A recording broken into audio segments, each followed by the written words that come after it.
All of today's guests, including Trevor Linden, standing by, brought to you by the Vancouver Giants. Tomorrow, the Giants take on Portland, the Winterhawks, at the LEC.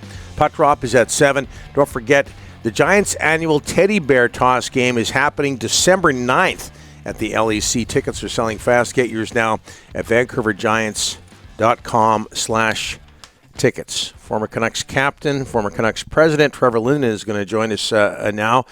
Trevor, promoting this. This November, the Canadian Men's Health Foundation is encouraging men to take 10 minutes to better understand their future health with Men's Health Check at menshealthfoundation.ca as we bring in Trevor Linden. Trevor, thanks for doing this, sir. I know you're busy. How are you? I'm great, guys. Good to be with you. Good to see you both. Yeah. Thank you, Trevor. Right back at you. Tell us about your involvement in the Canadian Men's Health Foundation, Trevor. You know what? The Canadian Men's Health Foundation was started 10 years ago by world-renowned urologist Larry Goldenberg. He's a wonderful man, and he just really felt the need to bring awareness to men's health. And I joined the organization 10 years ago, and they've got a great advisory board there, which has been a real pleasure to work with. But their work is basically just having men put their health to the forefront. And so many men tend to think it's not important. They have other things that they feel are more important. So just having this tool is basically what it is, has been really effective. The Men's Health Check, guys, 10 minutes. That's all it is. And, you can go through, it's totally anonymous. Just do it online. Helps to give you some reference for what may be your issues. Prostate cancer, heart issues, depression, that sort of thing. So, it's just obviously, guys, in your 20s and 30s, you feel like you're, but invincible. In your 40s, 50s, as both of you know, you got to start to keep your eye on things, and that's basically what. I've heard other interviews with you, Trevor, regarding this subject. Why is it important for you to get involved in this? I think there's a family connection here. Yeah. I mean, it's just for me, it's just wellness. I mean, I have it's just, advocating for men to kind of take care of themselves, which in turn just take care of their families. I mean, I have a 6-year-old son now, and I want to be around in 10 years and be active and be able to keep up with them. So, it's just, it's just meaningful work for me. I just love being a part of the group, and obviously, with the work we're doing with Club 16, Trevor Linden Fitness, it kind of all works together, and just get people moving. The mental health piece that they do, that we've done the last few years, has been really impactful just for men. That's a hard topic to talk about. But if you walk into a room with 10 guys, I bet you 8 of them are suffering some degree of mental health. And so just opening up those conversations, that dialogue is important. Obviously, we've all been touched with out here with the Rick Rippen's story, and that's extreme, but so it's just one of those things where we have to change the dialogue, change the narrative, and so it's been rewarding work, to say the least. menshealthfoundation.ca. Okay, Trevor, Canucks 9-2-1. Do they look as good to you as they do to everybody else? Yeah, I think they do. I think it's been a lot of fun. I think it's like the buzz is back. I think that the last couple of years has been really, really tough, especially last year. They seemed like they're out of it in the first month, and they're fun to watch. I think I think that young core, like I said before the season, people ask me all the time, what are the Canucks going to do? And I said, well, they'll do as much as Demko, Pettersson, Hughes, Miller and Besser, allow them to, you know what I mean? That is the engine of that team. And I think those young guys, I look back to when Travis was let go that year, he was let go that first part of the year. I mean, they struggled mightily, but I think they were playing the right way. And, then Bruce came in and they kind of did whatever they wanted to do and kind of caught lightning in a bottle there that the end of that year. And then last year was so I think they understand that if you want to win in this league, you got to be structured. You got to play with details away from the puck. I mean, the skill that the Petterssons and Hughes and Millers and guys like that have, and Brock, they've had that their whole career, but they've figured out that they need to be complete players to win on a consistent basis in the National League, and you have to have a plan and stick with it. And they're doing a good job of that. Trevor, yesterday, Sportsnet 650, you talked about having to convince Jim Benning. I see you got a smile on your face. That's good. To convince Jim Benning that Elias Pettersson was the right pick at number 5 at the 2017 draft. What was it that some people like Jim didn't like about Elias Pettersson? What did you like about him?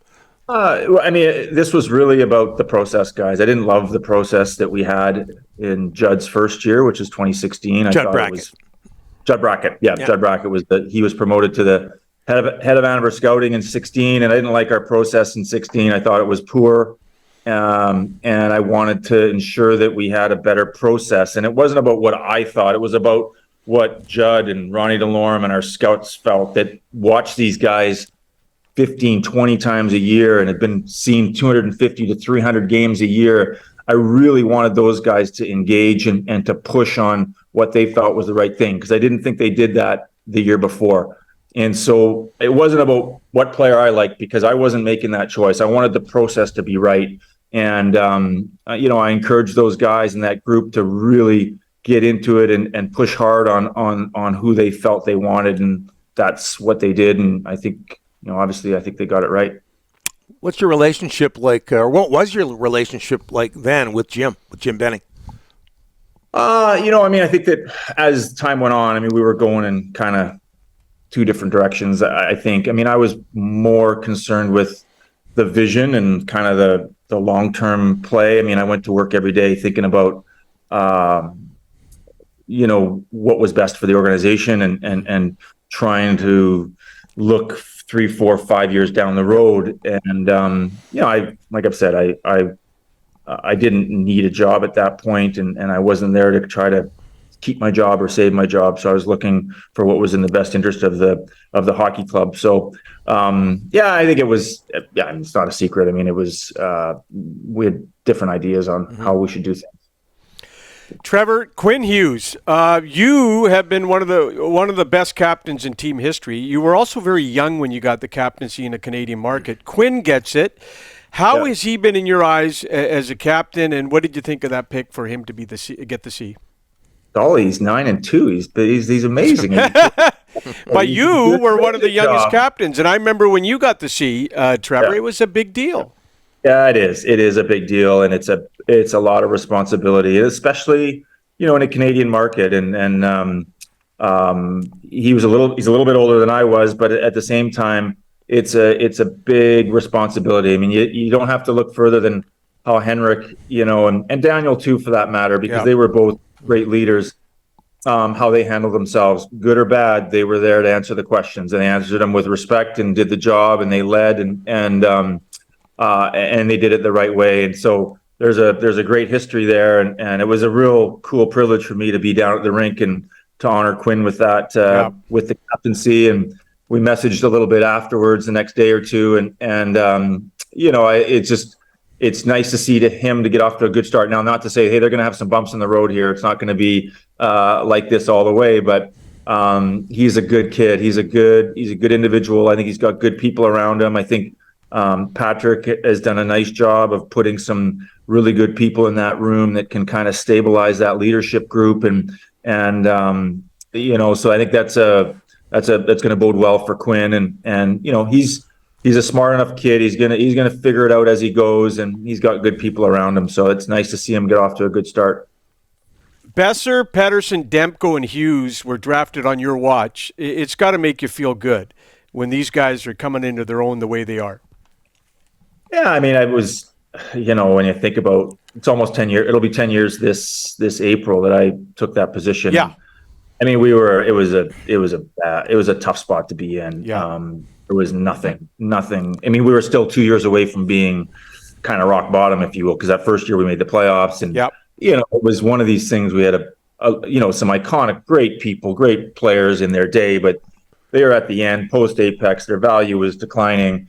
There was nothing coming, and so it was tough. And with young players, you draft them, and 3 years later they show up. 4 years later they show up. If you're lucky, they take a year or two to figure out the pro game. They're taking care of themselves. They just want to figure out for themselves before they can even be team type players. So we're seeing these kids now 5-6 years. Brock's a little bit further past that, but they understand. They're men. They understand, what it takes to win. They get it. It's not just about trying to figure it out anymore. So, it's a long. Unfortunately, and I think that the big thing that I realized back then was that the team, the fans wanted to see. They wanted to see the next movie. You know what I mean? They were done with that movie of 2011. They wanted to see, they want to see the next group that they could get excited about. And, you don't trade for those guys. You don't sign them in free agency. You got to draft them. You gotta, grow them, and, where even a couple of years ago, I mean, just the hope that Quinn and Elias and Brock and Thatcher brought to this market is incredible, and you're seeing it now. The buzz down there is tremendous right now, and there's hope. It's fun. These guys are exciting to watch, but it can be an arduous, long journey for sure. Yeah, Trevor, in 2018, I believe if you had your way and the owner would have believed in you and you would have got that rebuild type of vision 5 years down the road, it would have turned around a whole lot quicker. Do you feel that same way if your vision was believed in 2018?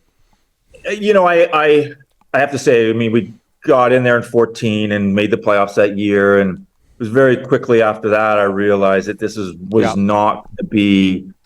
Yeah, I could see what was happening, and what we needed to focus on was, I had this little saying called the 2020 vision, and this was kind of 2014, 15. Like, everything we need to do is for the year 2020, and that, that's a hard thing to swallow if you're certain people, but I believe that to be the case. I mean, it's a difficult spot to be in.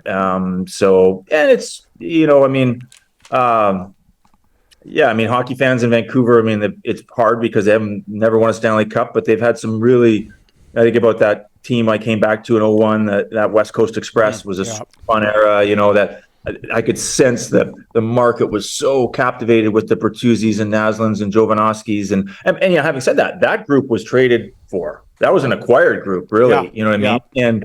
And then that 2011 team was all kind of drafted. Mm-hmm. And those guys were all drafted, 99, 2000 Kessler, Bieksa, Burroughs, Sedin. They were all drafted in kind of the 02-03 era. You know what I mean? So it took them, 8 years until they were contending.